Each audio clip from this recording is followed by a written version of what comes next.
네, 좀 쉬었다 오셨죠? 자, 이번 시간에 드디어 요 물권의 이장 물권 변동의 마지막 요 3절 우리가 요 6번까지 했었죠? 중복의 보존 등기까지 했으니까 요 7, 8번 추정력하고 물권의 소멸 여기는 혼동이 제일 중요해요. 혼동. 그리고 요 4절 별로 안 중요한 거 요거만 보고 오늘 그 다음에 쉬시면 안 되고 또 뭐까지 해야 돼요? 기출 문제까지 풀고 그 다음에 좀 쉬도록 할게요. 자, 그러면 포인트는 추정력이 인정되는 게 있고 안 되는 게 있는데 그것만 그냥 단순히 구별하시면 됩니다. 암기할 거리도 안 돼요, 사실. 그 다음에 혼동 시엔 자신과 제3자에게 불이익이 있으면 말소를 못 하고요. 그 다음에 점유 계정은 주고 나서 빌려 쓰는 것인데 이게 선의 취득이 안 돼요. 이 점유 계정의 정의 그리고 선의 취득이 뭔지 이 정도만 한번 살펴보도록 하겠습니다. 그러면 교재 보시면 여기 등기의 추정력이라고 나오죠. 등기의 추정력. 그럼 등기의 추정력은 무슨 의미냐면 이겁니다. 여러분들. 등기의 추정력은 자, 등기가 있어요.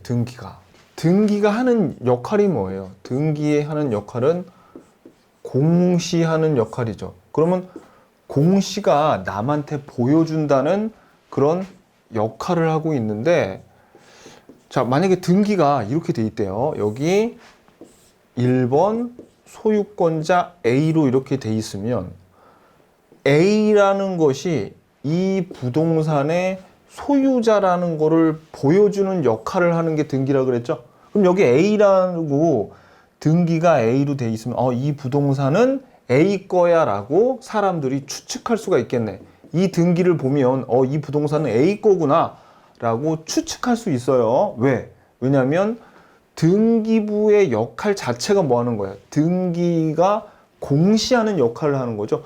여기에 어떤 사람의 이름이 적혀 있으면 그 사람의 부동산이다 라는 걸 보여주는 역할을 하잖아. 그러니까 여기에 적혀 있으면 이 사람은 이 부동산은 A 건데 라고 추측할 수 있어요. 그럼 이거는요. 만약에 2번 소유권 이전 등기가 B 앞으로 매매로 이렇게 등기가 되어 있으면 이번에는 이 등기는 B 건데 라고 추측할 수도 있고 A로부터 매매로 요걸 샀네 라는 것도 추측할 수 있어요. 근데 이 등기에 이렇게 추측하는 거를 우리가 뭐라고 그러냐면 추정한다 이렇게 얘기하는 겁니다.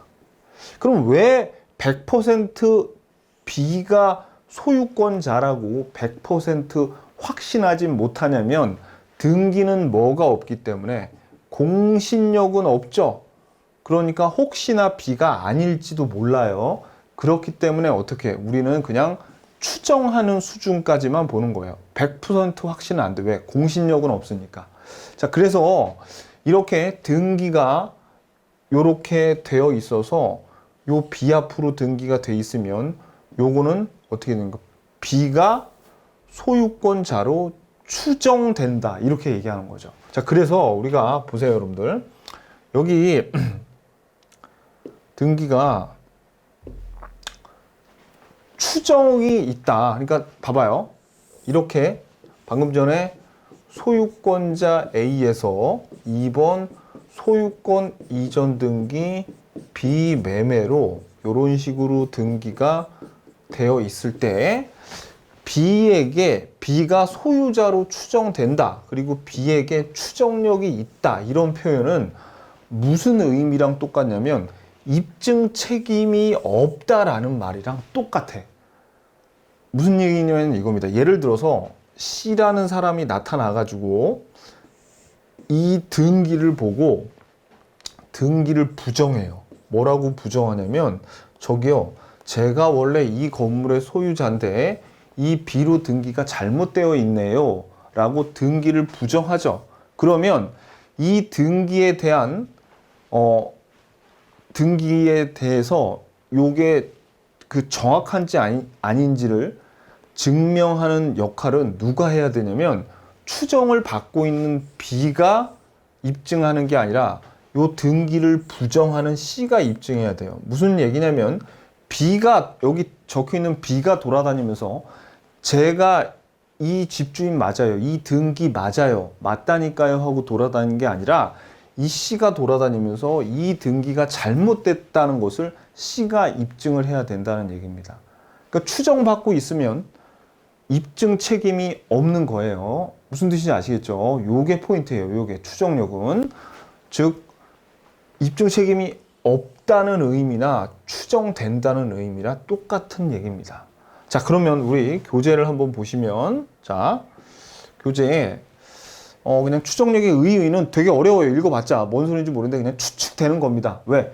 등기의 역할 자체가 공시의 역할을 하니까. 그래서 우리는 165페이지부터 166페이지까지, 167페이지까지 나오는데 어느 경우에 등기의 추정력을 인정하고 추정력을 인정 안 하는지 딱 그냥 보고 여러분들이 그냥 암기만 하시면 돼요. 그러니까 무슨 얘기냐면 딸딸 외우는 게 아니라 이걸 탁 봤을 때 이거는 이거는 등기의 추정력이 인정됐었는데 이거는 추정력이 인정 안 됐었는데 그것만 오지선다형에서 그냥 구별할 수 있으면 됩니다. 그 정도만 하실 줄 알면 돼요. 딸딸 암기하는 게 아니에요.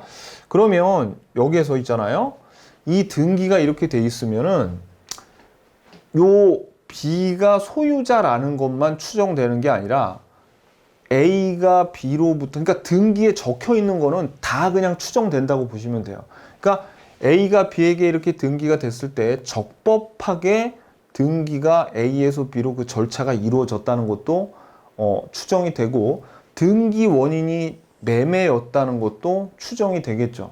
그래서 예를 들어서 세무서에서 세금을 매기는데 이거 매매가 아니라 증여 같은데 라고 의심을 하게 되면 이게 매매가 아니고 증여라는 걸 누가 입증해요? 세무서에서 입증해야 돼요.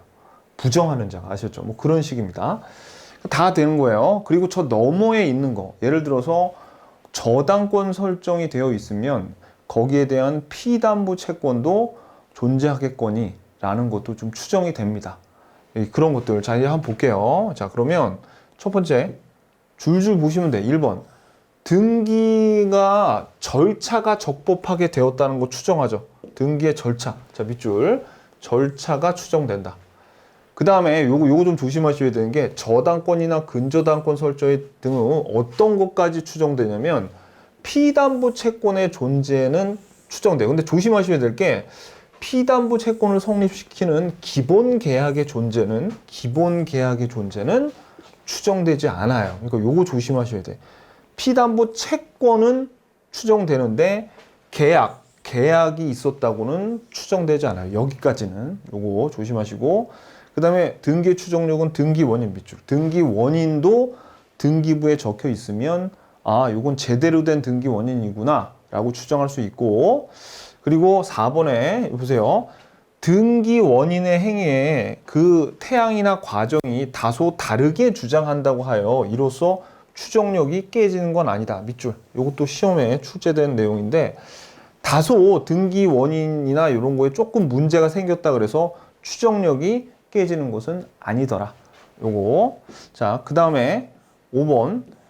동일인 명의의 이중 보존 등기에는 선등기 유효하겠죠. 이중 보존 등기는 선등기에만 추정력이 인정돼.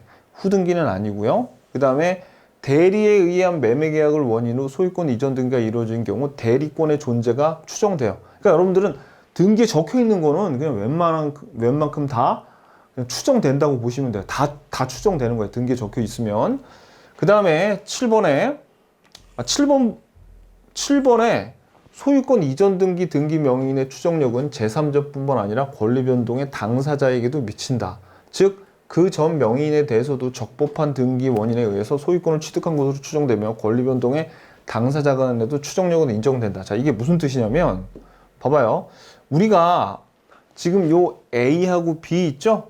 요 관계는 어떤 관계예요? A로부터 B가 샀잖아요. 그러니까 A와 B는 무슨 관계냐면 요 매매를 원인으로 한 소유권 이전 등기에서 당사자 관계이고요. 그 다음에 이 A는 B에 비하면 요건 전소유자죠. 전소유자야. 그러니까 어떤 얘기냐면 이런 얘기예요. 방금 전에 이 C가 이 소유권 이전 등기가 잘못됐다라고 부정하면 입증 책임은 C한테 있었단 말이에요. 얘는 누구냐면 이 소유권 이전 등기의 제3자란 말이에요. 제3자. 제3자는 요 등기를 부정하면 입증 책임이 있는데 이번에는 당사자이자 전 소유자 A가 요 등기가 이상하다고 나 얘한테 판 적 없는데요 라고 등기를 부정했어. 그랬을 때도 제3자처럼 요 전 소유자이자 당사자인 A가 이것을 입증해야 되느냐? 라는 문제가 생겼어요. 왜냐하면 A 입장에서 이런 거예요. 아니 얘는 제3자니까 얘가 입증하는 게 맞지만 나는 등기에 이름도 있고 전 소유자에다가 당사자 관계인 내가 등기가 이상하다고 하는데 이거 내가 입증해야 돼? 라고 물어봤더니 판사가 네가 입증해야 돼. 왜? 그러니까 A에서 B로 등기가 일단 되어 있으면 이 절차가 적법하게 추정된다 그랬죠. 그래서 아무리 전 소유자이고 당사자 관계에 있다 하더라도 입증 책임은 누구에게 있는 거예요? 전 소유자에게 있는 거예요. 그러니까 뭐라고 얘기할 수 있어요? B가 가진 추정력은 전 소유자 또는 당사자에게도 추정력이 인정된다. 이렇게 얘기하는 거죠. 자, 그래서 볼게요. 자, 그러면 다시 한번 읽어볼게요. 소유권 이전 등기 명의인의 추정력은, 그러니까 소유권 이전 등기 명의인의 추정력이 A였죠. 아니, B였죠, B. B의 추정력은 제3자인 C뿐만 아니라 누구한테? 권리 변동의 당사자 A였죠. A 사이에도 미친다. 즉, 그 전 명의인, 요것도 A예요. A에 대해서도 적법한 등기원인에 의해서 소유권을 취득한 것으로 추정돼서 권리 변동의 당사자 간에도 추정력은 인정된다. 제3자뿐만 아니라 밑줄 당사자 간에도 추정력 인정된다.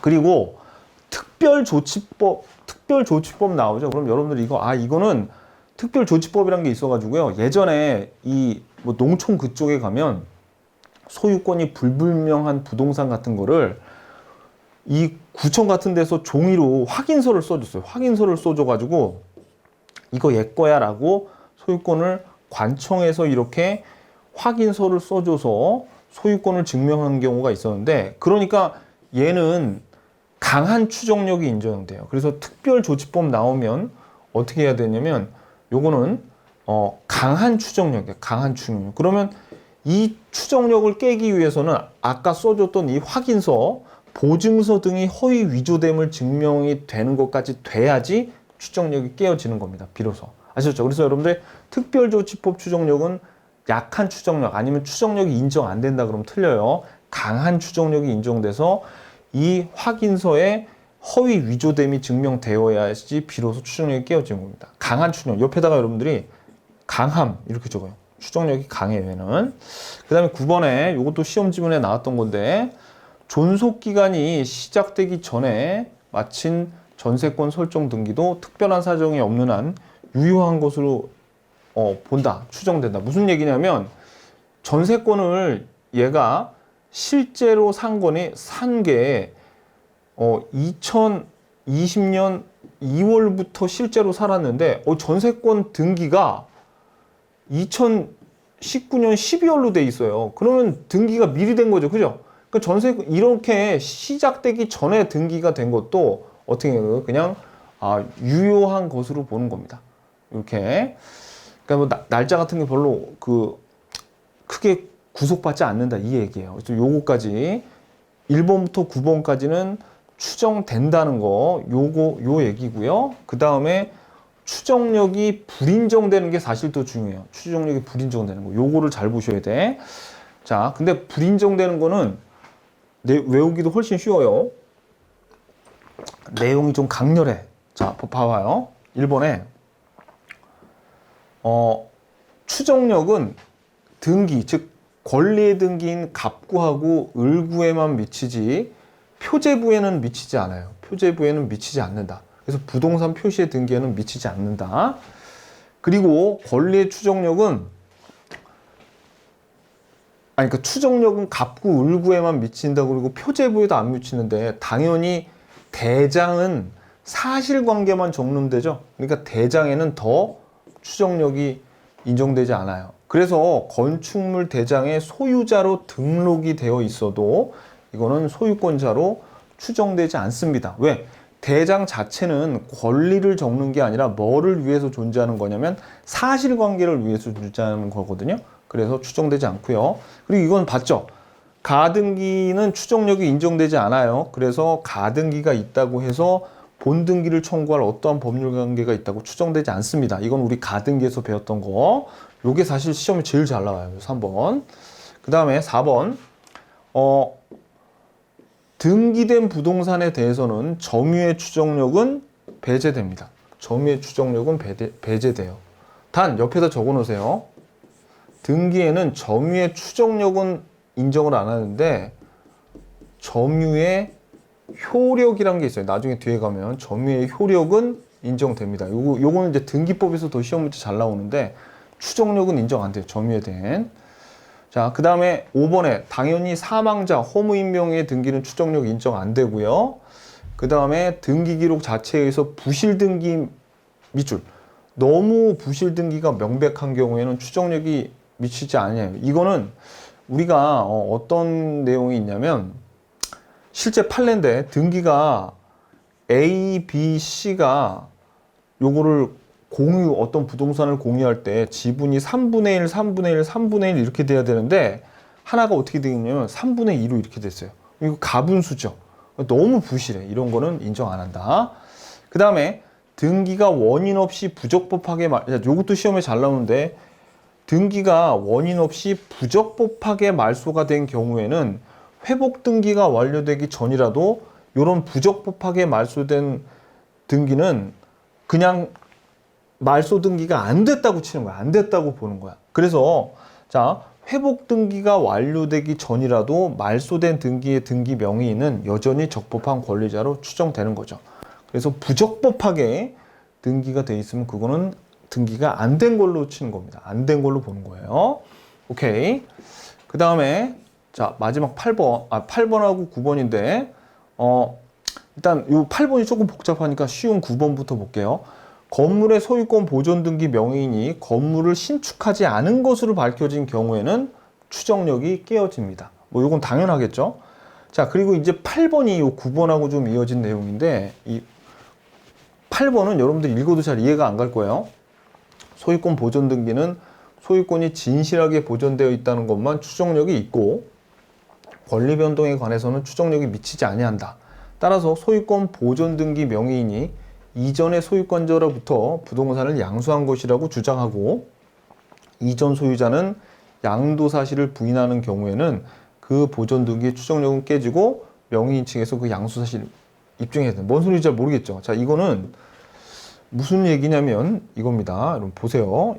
이게 자 보세요. 여러분들 소유권 이전 등기하고 소유권 보존 등기하고 좀 비교를 하면 소유권 이전 등기는 A라는 사람으로부터 소유권 이전을 B가 이렇게 받은 거죠.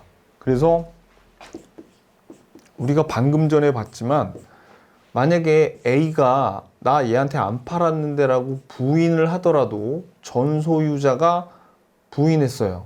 그러더라도 B가 가진 추정력이 누구한테까지 미쳐요? A한테까지 인정이 돼서 얘가 부인을 하더라도 입증 책임은 누구한테 있어요? A한테 있고 그리고 B의 추정력은 안 깨지죠. B의 추정력은 그대로 유지가 됩니다. 그런데 소유권 보존 등기라는 거는 건물을 가령 B라는 애가 처음 지었을 때 자기가 최초로 하는 게 소유권 보존 등기죠. 근데 무슨 일에선지 B가 A라는 놈이 원래 건물을 자기가 짓고 나서요. 제가 A한테 샀는데요 라고 주장을 해요. 그랬을 때 이 A가 여기랑 상황이랑 똑같이 나 판 적 없어요 라고 부인을 한다면 소유권 이전 등기의 성격은 원래 A에서 B로 넘어오는 권리 변동의 추정이 있으니까 A가 부인하더라도 B의 추정력은 유지가 됐거든요. 근데 소유권 보존 등기라는 건 원래 앞에 사람이 없이 자기가 지었을 때 하는 등기 아닙니까? 그러니까 이런 경우에 A가 부인을 하게 되면 B가 가진 추정력은 깨져서 입증 책임이 이번에는 B한테 넘어가요. 그러면 이제 여러분들이 이런 의심을 가져. 아니 선생님, 이 B가 소유권 보존 등기하고 A로부터 샀다 그러면 이건 모두 생략 등기라 그래서 1억 이하의 벌금 내거나 그래야 되는데 얘가 그렇게 주장을 왜 해요? 이렇게 실제로 주장하는 애가 있을까요? 그러니까 판사한테 가서 제가 모두 생략 등기했으니까 제발 저 벌 좀 내려주세요. 하지만 저는 얘한테 부동산 산 게 맞아요. 이런 경우가 실제로 있습니다. 무슨 얘기냐면 이런 거예요. 여기 건물을 A란 놈이 지었어요. 그리고 B한테 요거를 팔면서 이렇게 얘기하는 거죠. 야, 우리가 세금을 좀 아끼려고 일단 여기 50억짜리 50억 소유권 보존 등기를 네 앞으로 하는 거야. 이렇게 그러니까 B 앞으로 네 앞으로 하는 거야. 이렇게 하자고 했어요. 그래서 B가 이렇게 소유권 보존 등기를 자기 앞으로 하고 살고 있는데 이 경우에 A가 갑자기 어느 날 이거 내가 지은 건물에 B가 보존 등기 했는데요 라고 소송을 건 거야. 자, 그러면 지금 등기는 누구 앞으로 돼 있으니까 B 앞으로 돼 있으니까 입증 책임은 누구에게 있냐면 A한테 있어요. 그러면 이 경우에 이 A가 입증하는 게 쉽겠습니까? 어렵겠습니까? 이 경우에는 되게 쉬워요. 왜냐하면 건물을 자기가 지었죠? 그러니까 착공신고서라든가 완공신고서를 다 A가 갖고 있어. 그렇기 때문에 입증을 합니다. 그랬을 때 B가 아니 저는 A한테 샀어요. 50억 날라가게 생겼죠 지금. 요거 모두 생략 등기했다 그러면 1억 벌금 내면 그만이지만 50억 날라가게 생겼으니까 저기 이거 진짜 A한테 산 거 맞거든요? 라고 주장을 했을 때 이 전 소유자가 나 이 사람 오늘 처음 봐요 라고 부인을 하게 되면 그러면 B가 가진 추정력은 소유권 보존 등기이기 때문에 깨진단 말이에요. 소유권 이전 등기라면 안 깨졌겠지만 무슨 얘기인지 아시겠죠? 자, 그래서 자 돌아오셔가지고 이제 다시 한번 읽어볼게요. 소유권 보존 등기는 소유권이 진실하게 보존되어 있다는 것만 추정력이 있고 권리 변동에 관해서는 추정력이 미치지 않는다. 이 말은 무슨 얘기냐면 자 A로부터 B로 이렇게 사고 팔았다는 권리 변동에 대한 추정력은 소유권 보존 등기에는 안 미친다는 얘기예요. 그냥 처음에 건물을 지은 사람 앞으로 소유권 보존 등기를 하는 거지. 따라서 소유권 보존 등기 명의인 B죠. B가 이전의 소유권자 A로부터 부동산을 양수한 것이라고 주장하고 이전 소유자 A는 양도 사실을 부인했대요. 그 경우에 보존 등기의 추정력은 깨지고 명의인 측에서 양수 사실을 입증 책임이 있다. 그럼 시험에 잘 나오는 건 소유권 보존 등기는 여기 밑줄 권리 변동에 관해서는 추정력이 미치지 아니한다. 시험에는 소유권 보존 등기도 권리 변동에 관해서 추정력이 미친다. 그럼 틀려요. 권리 변동에 대해서는 미치지 아니한다. 오케이. 여기까지가 우리 등기의 추정력에 관한 얘기예요. 그러니까 추정력은 여러분들이 그 등기가 어떤 게 추정력이 인정이 되고 어떤 게 추정력이 인정이 되지 않는지 그것만 살펴보면 됩니다. 아셨죠? 오케이, 됐어요. 그러면 167페이지 물권의 소멸 보겠습니다. 물권의 소멸. 자, 그럼 이제 물권의 소멸은 뭐 여러 가지가 있는데 부동산이 멸실, 건물이 우수수 다 화재로 전소가 돼버리면 멸실 등기하지 않아도 즉시 소멸하죠. 요거 187조 앞에서 봤던 거. 그 다음에 소멸시효는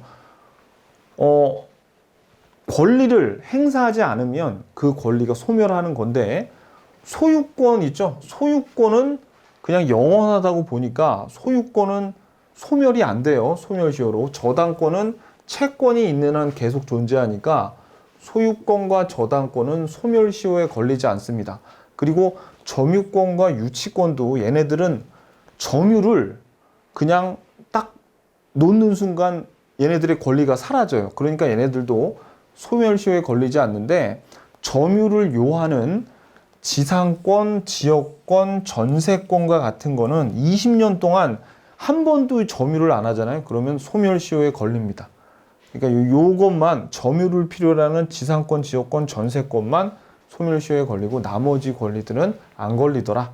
소멸시. 요 정도만 알아두시면 돼요. 자, 그 다음에 권리 포기. 권리 포기도 권리를 나 포기하는데 권리 포기는 상대방 없는 단독 행위지만 이거 조심하셔야 돼요. 말소 등기 했을 때 권리가 소멸돼. 그러니까 187조가 아니라 이건 뭐예요? 등기를 해야지 권리가 소멸하는 거지. 그냥 나 포기할래 하고 산속으로 혼자 들어가 버리고 권리 포기할래 하고 산속으로 들어가면 권리는 계속 지속되는 겁니다. 그 말은 세금 계속 내야 돼요. 그래서 권리의 말소 등기를 했을 때 비로소 권리가 소멸된다. 요거 명심하시고요. 그 다음에 자, 이 중요한 건 요거죠. 혼동에 의한 물권 소멸. 자, 동일한 물건에 대한 소유권과 다른 물건이 동일한 사람에게 귀속된 때에는 다른 물권은 소멸한다. 이거 한번 설명을 드렸지만 요 혼동이 이런 거라 그랬죠? 여기 지금 자,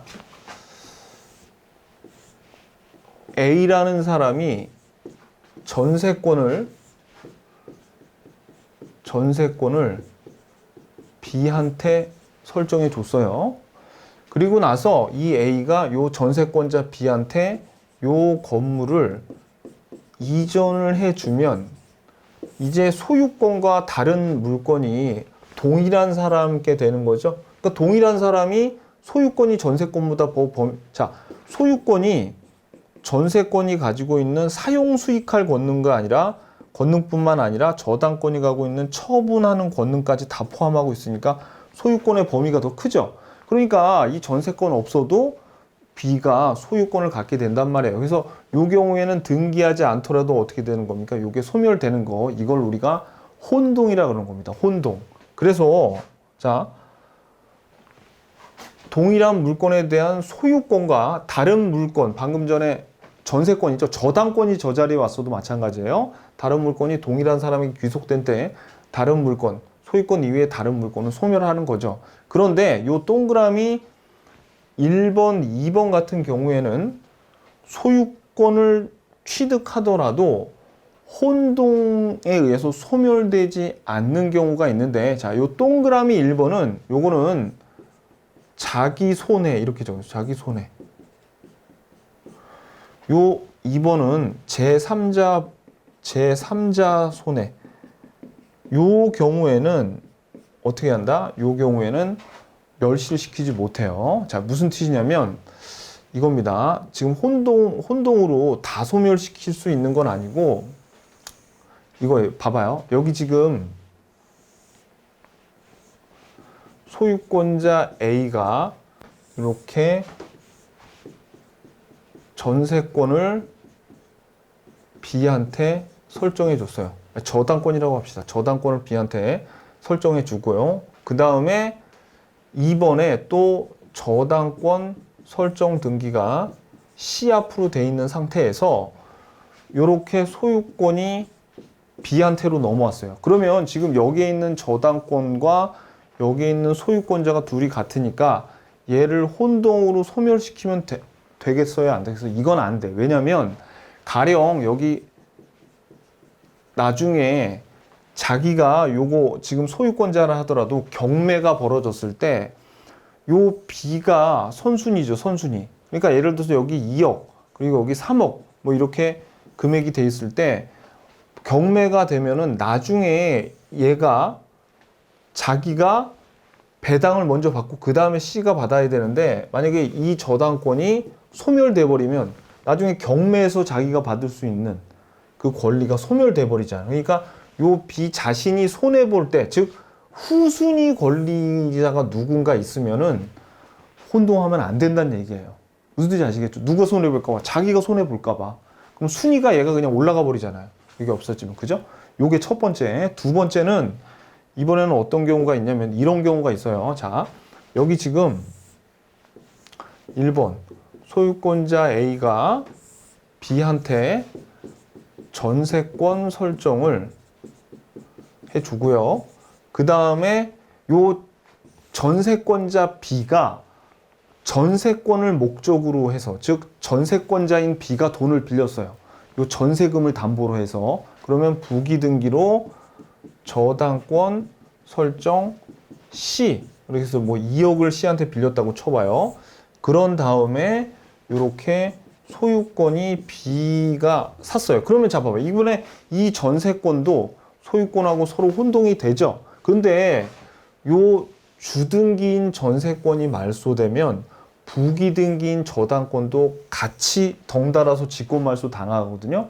그러니까 얘를 말소하게 되면 누가 지금 피해를 입어요? 제3자인 C가 손해를 입죠. 그러니까 요 소멸된 권리를 목적으로 하는 제3자까지 피해를 입게 되니까 이 경우에도 말소를 못 합니다. 자, 그럼 한번 읽어볼까요? 자, 그러면 볼게요. 첫 번째, 선순위 저당권자가 소유권을 취득하면 후순위 저당권자의 순위 승진을 막기 위해 선순위 저당권을 혼동으로 소멸하지 않는다. 우리가 본 거 어떤 거예요? 방금 전에 봤던 거 요거죠.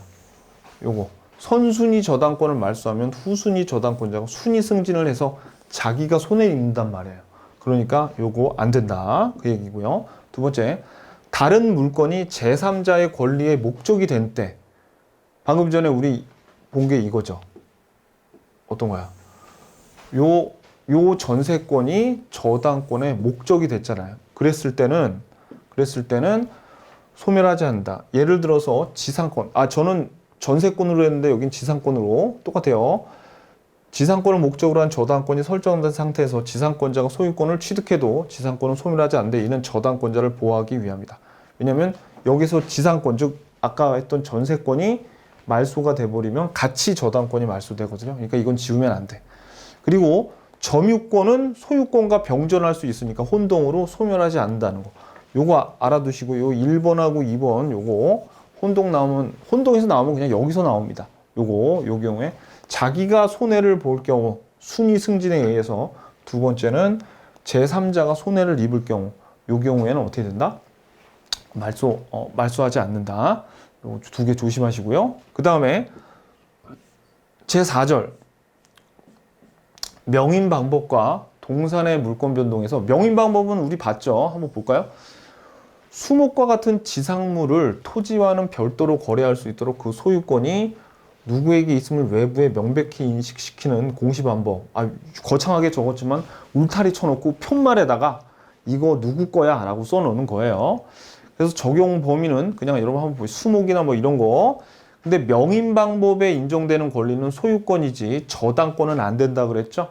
근데 임목등기는 뭐예요? 임목등기는 저당권까지 돼요.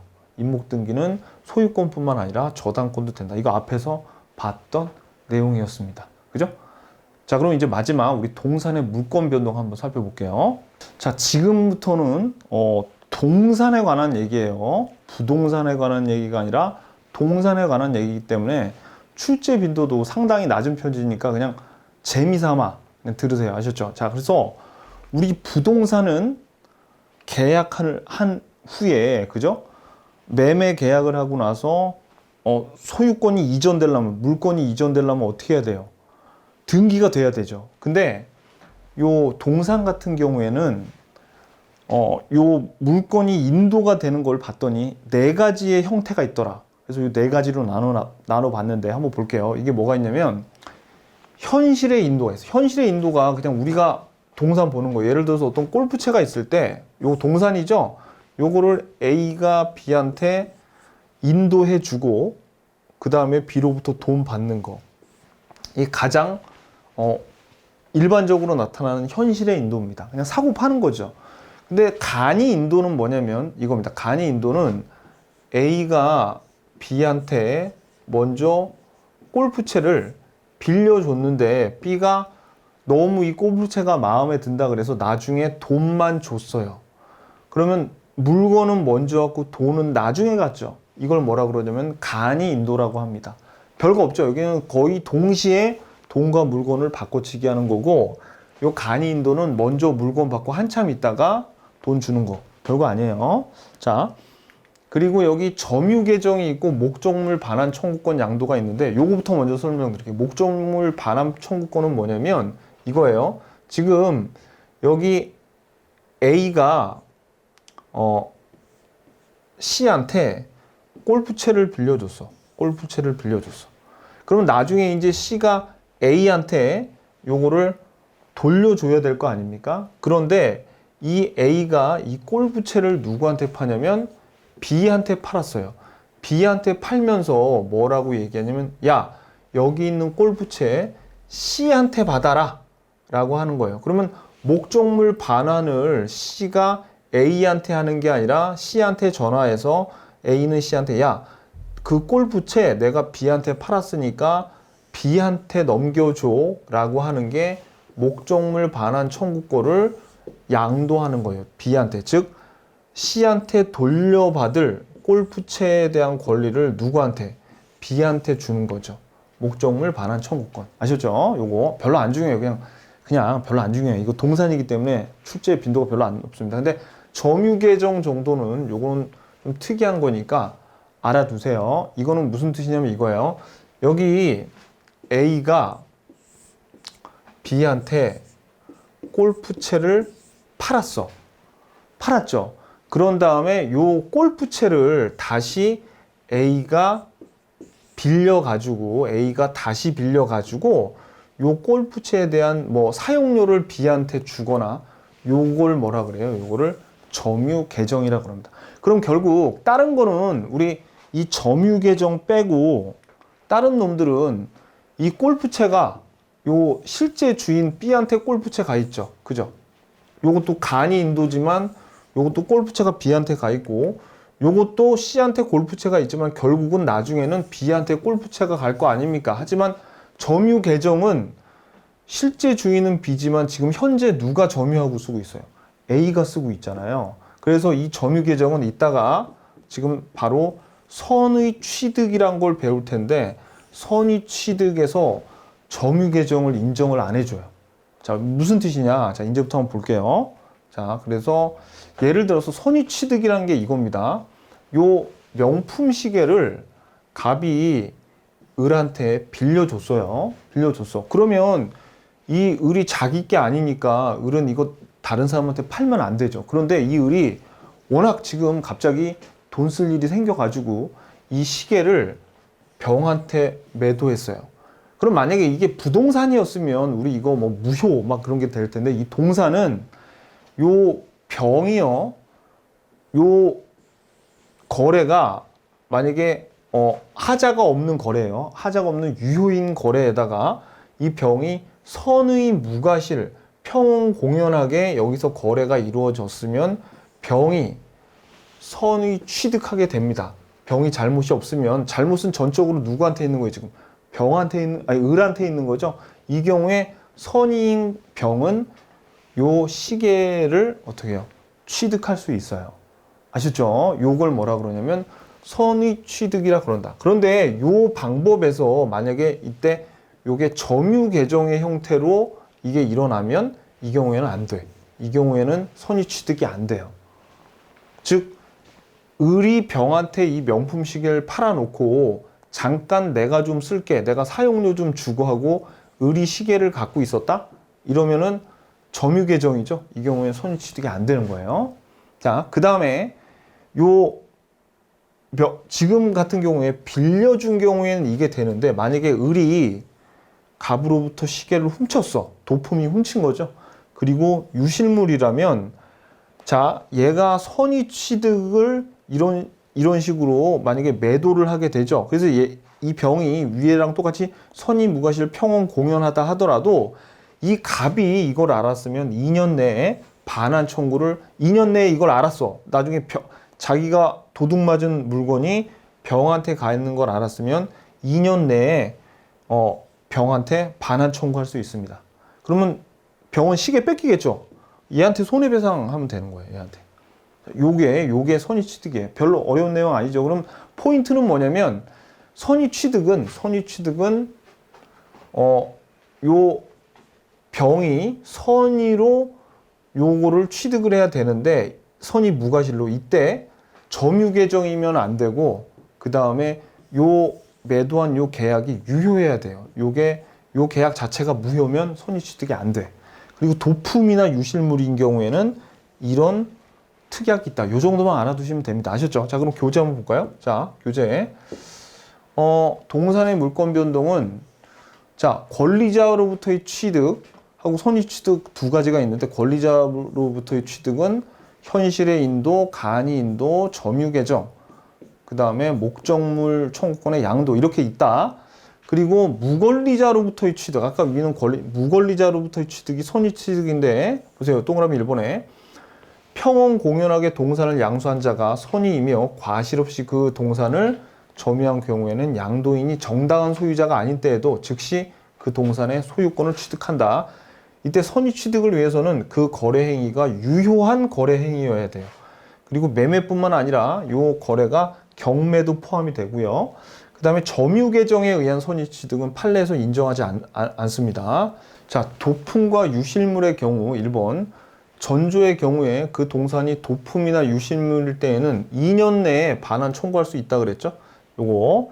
그런데 도품이나 유실물이 금전, 돈일 때는 안 돼요. 왜냐면 이 돈은 그 사람이 그때 뭐 취득한 그 돈인지 아닌지 확실하지가 않으니까 요거 금전은 안 된다. 그 다음에 동그라미 2번 양수인이 도품 유실물을 경매나 공개시장에서 동종 종류의 물건을 판매하는 상인에게서 선의로 매수한 때에는 피해자 또는 유실자는 양수인이 지급한 대가를 변상하고 그 물건의 반환을 청구할 수 있다. 자, 이건 무슨 얘기냐면 요거 2년 내에 물건은 반환을 청구할 수 있는데 만약에 이 병이 요 시계를 공개 시장에서 또는 경매를 통해서 이걸 샀으면 얘는 진짜 아무 잘못도 없는 거죠.